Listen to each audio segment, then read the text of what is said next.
Hola amigos, bienvenidos a su programa Los Cuentos del Tío Pepe. Hoy les tenemos un programa que hemos denominado San Petersburgo, Rusia y Pedro el Grande. ¿Por qué nuestro título? Bueno, San Petersburgo, miren, es conocido como una de las Venecias del Norte.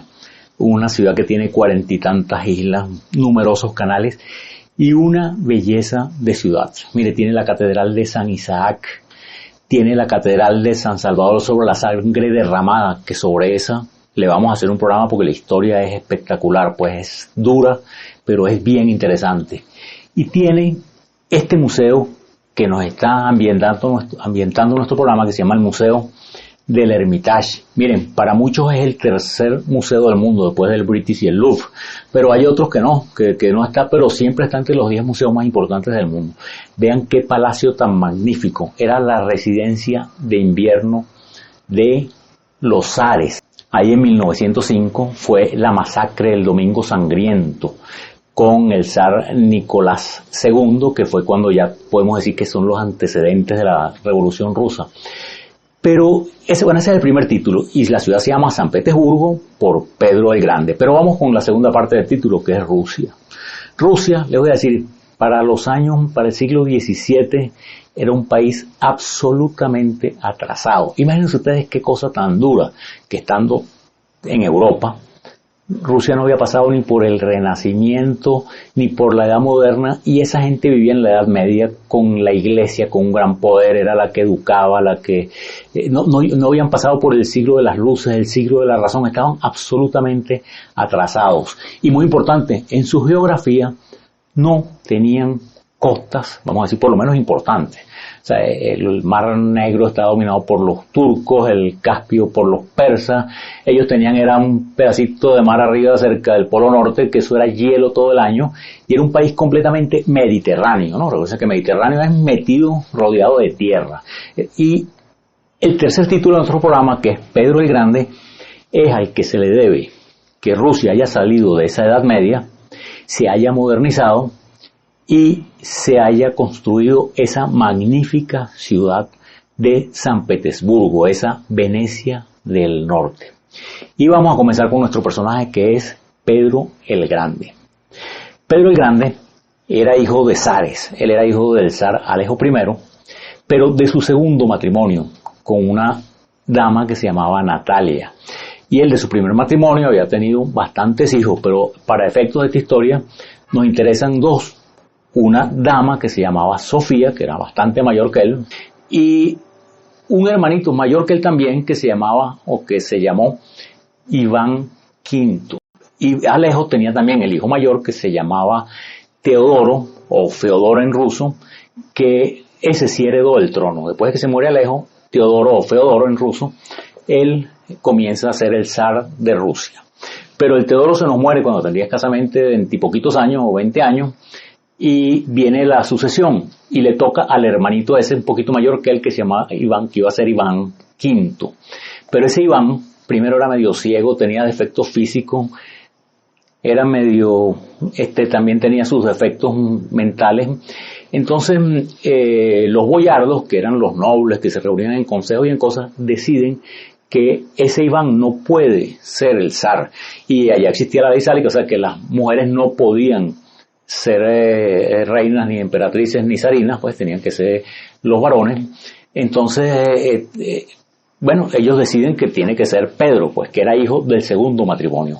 Pero esta hermana, Sofía, a ella no le interesa, a ella le interesaba de alguna manera gobernar, aunque sea como regente. Entonces se promueve un alzamiento de un grupo de soldados de élite que se llamaban los Streltsy. Esos Streltsy se alzan y al final se decide que va a haber, imagínense ustedes qué cosa tan disparatada, que va a haber un gobierno con dos zares a la vez, que van a estar el hermanito ese que estaba medio mal de la cabeza y además era medio ciego, y a la vez Pedro, los dos iban a ser zares y compartían un trono. Ese trono existe, está en el Museo del Kremlin, pero véanlo ahí, era un doble trono, pues se sentaban los dos y atrás tenía como un hueco y una puerta y una cosa que la hermana mayor, Sofía, se metía ahí y le soplaba lo que tenían que decir ellos, porque eran muy pequeñitos. Tenían 10 años en ese momento, estamos hablando del año de 1000 1682. Pedro tenía 10 años. Entonces esta hermana se metía atrás y cuando venían embajadores y cosas les susurraba que tenían que contestar y ese tipo de cosas, ¿no? Pero a Pedro lo alejan de la corte y esta hermana se queda más o menos gobernando y él se va mezclando y conociendo a gente occidental, a gente alemanes, principalmente él admiraba mucho a los alemanes. Fíjense que cuando él funda San Petersburgo le pone el nombre de Burgo, que es del alemán, o sea, en vez de ponerle Petrogrado, que hubiera sido los rusos. O sea, San Petersburgo, les comento, que ha tenido 3 nombres, por lo menos en la historia, 3 nombres importantes. Este original, San Petersburgo, que es el que tuvo en su fundación y tiene ahora. Cuando comienza la Primera Guerra Mundial en 1914, la llaman Petrogrado, se lo pusieron en ruso en vez de en alemán, ya que estaban en guerra con los alemanes. Y cuando muere Lenin, la llaman Leningrado. Y después, cuando cae el muro de Berlín y cae la cortina y caen todas esas cosas, entonces se hizo un plebiscito y los habitantes decidieron que ellos preferían llamarse San Petersburgo. Y así se sigue llamando. Pero estamos hablando de que nuestro Pedro I, él, se educa con occidentales, se da cuenta, allá le dicen, mira, que Moscú, en Rusia no hay nada comparable a lo que tú puedes ver en Londres, en París, en Ámsterdam. O sea, Moscú es una cosa completamente pueblerina y atrasada. Y él empieza a interesarse por esas cosas, incluso se interesa mucho por las cosas militares. Él, se va haciendo de hombres y de gente que lo siguen. Y cuando tiene 17 años, la hermana Sofía está en un gran desprestigio por unas guerras y unas cosas en Crimea. Y ella por una parte quiere dar el golpe de estado de quedarse ya gobernando, no como regente, porque se da cuenta que ya Pedro, ya un hombre, pues ya tiene 17 años, pero Pedro se le adelanta y más bien ella empieza a perder apoyo y queda él nuevamente como el zar. Claro, seguía compartiéndolo todavía con su hermano y así lo siguió compartiendo hasta 1696 que muere el hermano, pero nominalmente, ya que él era el que gobernaba. Pero miren, así como a nosotros nos fascinan, a mí particularmente y de niño y todavía, los aviones, los drones, toda esa tecnología, a Pedro le fascinaba la tecnología de esa época. Y la tecnología de esa época no eran los aviones y los drones y los cohetes, sino los barcos. Y los ingleses y holandeses, habían desarrollado las mejores flotas, estaban conquistando y descubriendo al mundo por todas partes, haciendo colonias, haciendo cuestiones. Y él está enamorado de esas cuestiones. Y él quería hacer su país un país marítimo. Pero imagínense cómo hace un país marítimo si el país es completamente mediterráneo y no tiene costas. Entonces, él pone los ojos en el sur. En el sur de Rusia está el Mar Negro. El Mar Negro tiene ahí un mar de Azov, que es como un mar chiquitico pegado. Vean ahí en el mapa, hay una ciudad de Azov y todo eso estaba en poder de los turcos o de los otomanos, como ustedes quieran llamarlos. Entonces él decide que él quiere conquistar a Azov. Estamos en el año de 1695, él tendría 23 años. Entonces él prepara un ejército y sitia Azov. Pero lo sitia por tierra porque obviamente él estaba por tierra y no tenía forma de sitiarlo por mar. Entonces los turcos pues mantienen a su ciudad abastecida por agua y él al final pues termina siendo rechazado y se tiene que retirar. Pero una de las cosas que tenemos que resaltar de la personalidad de Pedro el Grande es que esa palabra de rendirse para él no existía. El tipo tenía una tenacidad que ni les cuento, ya lo van a ver en el transcurso del programa. Él se termina derrotado, pero él decide que él igualito va a tomar a Azov y comienza a prepararse. Vamos a hacer un aplauso y ya les voy a decir cómo tomó Azov, cómo al final llegó a conquistar un mar verdadero que le sirviera para expandir a Rusia, y vamos a hablar un poquitico de su aspecto físico, que es muy importante para entender su vida. Una pausa y seguimos hablando de San Petersburgo, Rusia, y Pedro el Grande.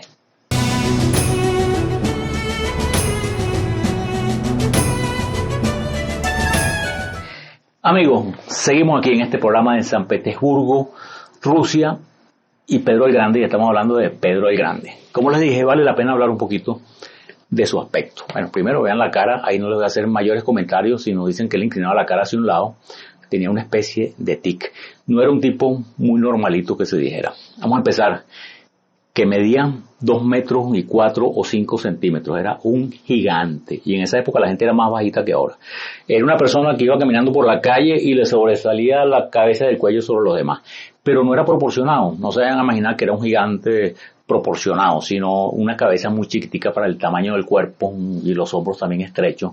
Dice que los pies eran muy pequeñitos y también le costaba con esa altura mantener el equilibrio, y tenía tic y cosas. Y hasta dicen que posiblemente tuvo epilepsia. Pero una persona completamente determinada. Y cuando es rechazado por los turcos en Azov, él se retira, pero inmediatamente, bueno, pues como eran los zares y como era él en particular, con mano de hierro consigue 30.000 obreros y comienza a construir una flota, claro, una flota rudimentaria, que tan solo eran como barcos para montar cañones, y decide al año siguiente, que es el año que muere su co-zar, o sea, su hermano Iván V. Para el año siguiente vuelve a sitiar Azov con un poco de barcos, bueno, les repito, barcos sin mucha tecnología, pero que tenían cañones, y por otro lado por tierra, y ahí sí toma Azov. Pero después de que hace todo aquel esfuerzo, se da cuenta de que no ganó casi nada.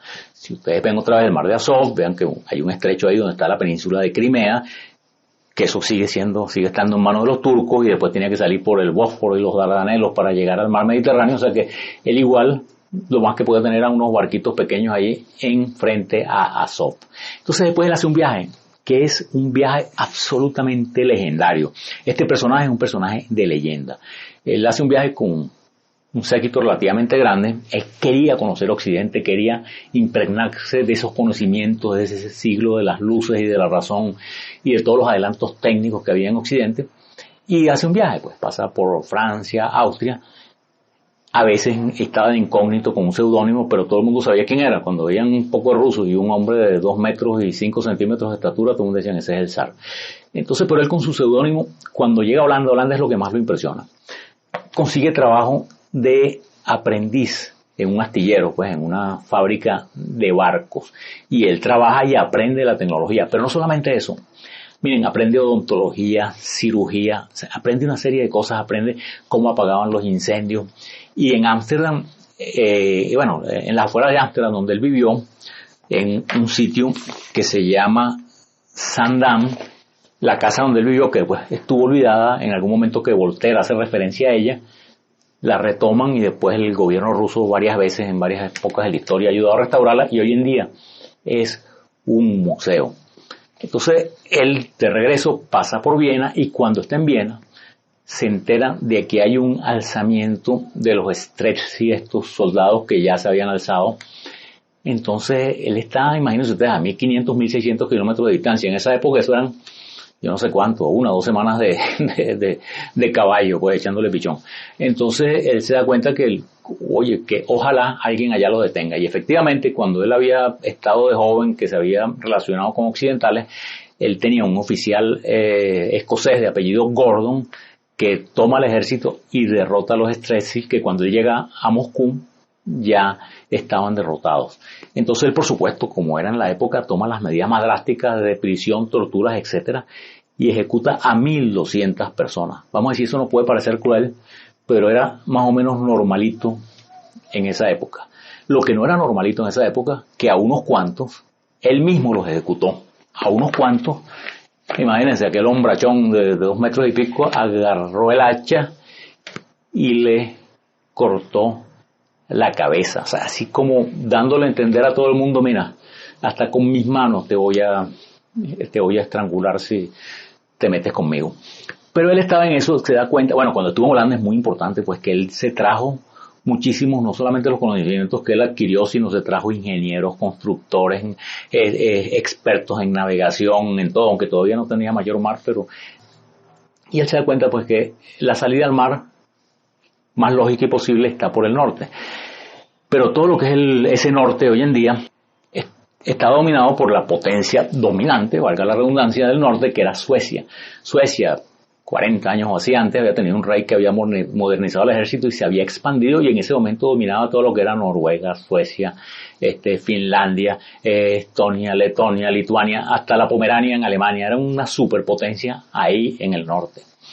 Entonces, cuando fallece el rey y hereda el nuevo rey, ¿no?, Recuérdense que la frase era: el rey ha muerto, viva el rey. Cuando llega el nuevo rey era un muchacho 10 años más joven que Pedro, que se corona como Carlos XII. Entonces tanto polacos como daneses como rusos se frotan las manos y dicen: ahora sí nos sacudimos este yugo sueco, y se alzan. Entonces los rusos, la parte que le toca, pues la que quería Pedro, había un puerto que se llama Narva, en el mar Báltico, y llegan los rusos y lo sitian. Estamos hablando ahorita del año 1700, o sea que Pedro tenía 28 años, y este Carlos XII, que dicen que era un Alejandro Magno, pues un genio militar, tendría 18. Y están los rusos sitiando al sitio, y este Carlos XII los agarra una noche que hay viento, que hay neblina, que hay nieve, que hay cosas, los sorprende y con un ejército mínimo de la cuarta parte del ejército ruso los destroza, que acaba con el ejército de Pedro. Pero le repito, Pedro no conocía esa palabra de resignación y que ya me derrotaron y me voy. Él se retira y más bien entonces empieza a buscar impuestos, a reclutar gente, hace unas cosas de recluta, pues que saca soldados de todas partes. Y más bien Carlos, en vez de atacarlo y acabar con él, se regresa y ataca a los polacos. Entonces Pedro rehace su ejército y empieza a molestar a los suecos, a atacarlos, a irles quitando territorios, pequeñas batallas, hasta que llega al Báltico. Y entonces, el año de 1703, funda San Petersburgo. Clava una pica y dice: aquí vamos a fundar la fortaleza de San Pedro y San Pablo, y la iglesia de San Pedro y San Pablo, y esta va a ser mi nueva capital. Vamos a hacer una última pausa y vamos a ver cómo sigue esta guerra que se llamó la Gran Guerra del Norte, que duró poco más de 20 años, en que principalmente se enfrentaron los suecos contra rusos, polacos y daneses.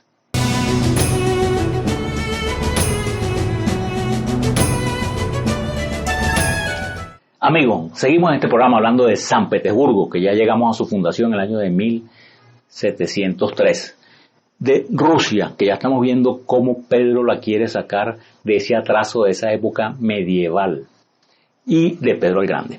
Hay varias cosas curiosas que tenemos que acotar antes de seguir adelante. Primero, cuando él estuvo en ese viaje legendario, los europeos se asombraban de cómo bebían esos rusos. O sea, aunque a veces estaban de incógnitos, todo el mundo sabía que esos eran los rusos de por ahí estaba el zar, y bebían como, yo escuchaba en una época la expresión, como cosacos.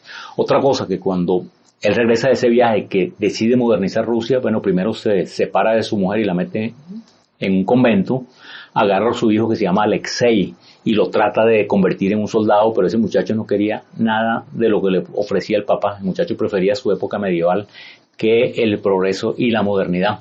Y entre las cosas de modernidad, que es muy pintoresca y muy curiosa, es que prohíbe las barbas. Vamos a decir, los nobles o la gente de palacio tenía que afeitarse. Y era obligatorio. Incluso hasta si la guardia agarraba a uno barbudo por ahí, podía cortarle la chiva. Después eso se suaviza un poco y le ponen un impuesto, pero ellos tenían que tener como su solvencia, que era esta monedita que les mostramos ahí, de que estaba pagando el impuesto para tener las barbas, ya que lo que quería era que la gente se modernizara y se pareciera en todo, hasta en la forma de vestirse y de arreglarse a la gente del resto de Europa. Y estamos hablando que estamos en el año de 1703 y él comienza a construir esa ciudad.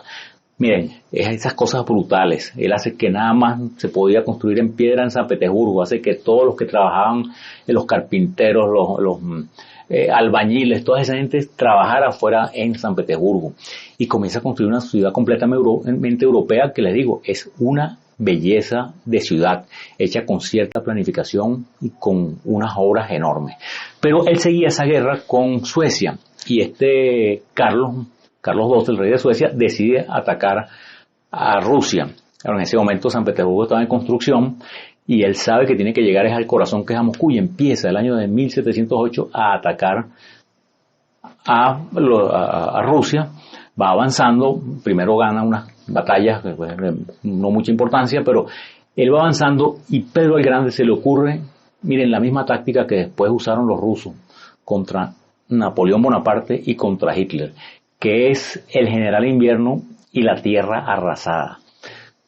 Carlos avanzando, él se iba abasteciendo de lo que conseguía, ganado, granos, trigo, comida, y cuando ellos se dan cuenta de eso, empiezan a quemar todo, que a medida que él va avanzando no consiguen nada que comer, entonces tenían que traerle las cosas desde allá atrasote, desde las líneas, por allá cerca de Polonia, cerca de Suecia, y bueno, se le va complicando la cosa, y le llega un invierno grandísimo, y el ejército se va mermando, va padeciendo hambre, entonces él decide, Carlos, de dirigirse hacia el sur, vean más o menos en el mapa su trayectoria, y Pedro pues le va preparando el recibimiento en un sitio que se llama Potlava. Entonces hace un planteamiento de tropas, y les muestro, les digo por encima, pues que él pone su principal ejército ahí, donde le estamos indicando, y enfrente una serie de fortificaciones, y más enfrente es donde está Carlos XII. Carlos, mire, era un genio. Él a lo mejor hasta gana esa batalla, a pesar de que tenía igual mucho menos de la mitad de los soldados que tenía Pedro, encima que Pedro estaba pertrechado y estaba metido en fortificaciones. Todavía el hombre tenía genio y era capaz de ganar esa batalla. Pero, un francotirador le pega un tiro en un pie. En esa época un tiro en un pie no es lo que es ahorita es grave, pero en esa época era ya casi que listo, pues, o sea, si te salvas es de casualidad. Entonces, Carlos tiene que organizar a su ejército y supervisar sus preparativos de batalla en una camilla. Él decide que él va a pasar esas fortificaciones que le pusieron adelante de noche para pasar, colarse y atacar al grueso del ejército de Pedro. Lo intenta, pero bueno, los rusos se dan cuenta, lo atacan, al final es derrotado y él tiene que con su camillita lo llevan huyendo hacia abajo, hacia el Imperio Otomano, pues hacia Turquía, y se escapa. Pero ahí miren, amigos míos, la balanza cambió. Que estaban los suecos aquí y los rusos aquí, y se cambió, que entonces subieron los rusos y bajaron los suecos. Los rusos se convirtieron en la principal potencia del norte. Bueno, para concluir el programa, pues él moderniza Rusia en la medida de sus posibilidades. Él hace todo lo posible porque su hijo Alexei lo suceda al trono, pero al hijo no le gustaba, incluso se escapó y se fue a Viena. Él le escribe cartas cuando él está después en Italia, el hijo le manda unas cartas que venga, que él lo perdona, que no sé qué, y el hijo tontamente sabía cómo era ese papá, que era candanga, como decían en mi época, y accede a regresar, pero apenas llega, lo apresan, lo acusan de traición, lo condenan a muerte, una muerte terrible, ya que eran unos latigazos que llegaban hasta el hueso, pues que después de 25 latigazos de esos la mayoría de la gente se moría. Este muchacho los aguanta y a los pocos días le vuelven a dar otra dosis de 50 y ahí se muere. Pedro el Grande, que es una cosa interesante, el año de 1717 va a Francia y ahora sí va como zar, es recibido con pompas y cosas, visita Versalles, se queda maravillado del palacio, pero más que del palacio, ¿saben de qué? De las fuentes. Y él estaba construyéndose entonces un palacio parecido a Versalles en las afueras de San Petersburgo, que se llama Peterhof, o sea, la corte de Pedro, y lo llena de unas fuentes que él copia la de Versalles y hasta la supera, unas fuentes magníficas. Y bueno, se va occidentalizando de alguna manera esa Rusia. Él acaba con ese poder de la iglesia que era una cosa medieval, más bien hace que en vez de un patriarca sea un consejo, hace varias modificaciones, pero no tiene heredero. Al final él se había vuelto a casar con una dama que se llamaba Marta, pero que se cambió el nombre, era luterana, y se convirtió a la iglesia ortodoxa rusa, cambiándose el nombre a Catalina, y esta Catalina hereda el trono cuando él fallece. Y después, bueno, hay un periodo de gran inestabilidad en Rusia, pues hasta después una nieta de Elizabeth que gobierna 20 años, hasta que llega Catalina II o Catalina la Grande. Pero bueno, amigos, esa es la historia que les queríamos contar, cómo este hombre con esa tenacidad, con esa decisión, usando todo su esfuerzo, un poco no bastante cruel, logró transformar un país medieval en una potencia moderna. Muchas gracias nuevamente y vamos ahora a nuestra acostumbrada sesión Educando a nuestros padres.